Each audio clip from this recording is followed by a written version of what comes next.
দেশের সীমান্ত নিরাপদ আছে, রক্ত দিয়ে হলেও সীমান্ত নিরাপদ রাখা হবে, কেউ কোনো ক্ষতি করতে পারবে না বলে মন্তব্য করেছেন স্বরাষ্ট্র উপদেষ্টা লেফটেন্যান্ট জেনারেল অবসরপ্রাপ্ত মোহাম্মদ জাহাঙ্গীর আলম চৌধুরী। রবিবার দুপুরে রাজধানীর তেজগাঁও ভূমি অফিসে এক অনুষ্ঠানে সাংবাদিকদের সঙ্গে আলাপকালে তিনি এই মন্তব্য করেন। স্বরাষ্ট্র উপদেষ্টা বলেন, বিএসএফ আর বিজিবির মধ্যে আলোচনা চলছে, শীঘ্রই চাঁপাইনবাবগঞ্জ সীমান্তে যে উত্তেজনা তৈরি হয়েছে সেটির সমাধান হবে। আগে কিছুটা ছাড় দেওয়া হলেও এখন সীমান্তে কোনো ছাড় দেওয়া হবে না বলেও জানান স্বরাষ্ট্র উপদেষ্টা।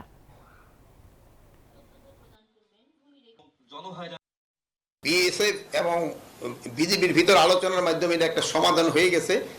আর ওই জানেন বর্ডার বেল্টে ওই কিছু কিছু জায়গা আছে যে জায়গায় ওই এই পার্টি ওই পার্টির ওখানে যায়, এরা এদিকে আসে, এই সমস্যাটা আছে এবং এটা অচিরেই সমাধান হয়ে যাবে। বিজিবি কিন্তু সবসময় সীমান্তে অ্যালার্ট আছে এবং আমাদের সীমান্ত সম্পূর্ণভাবে সুরক্ষিত আছে।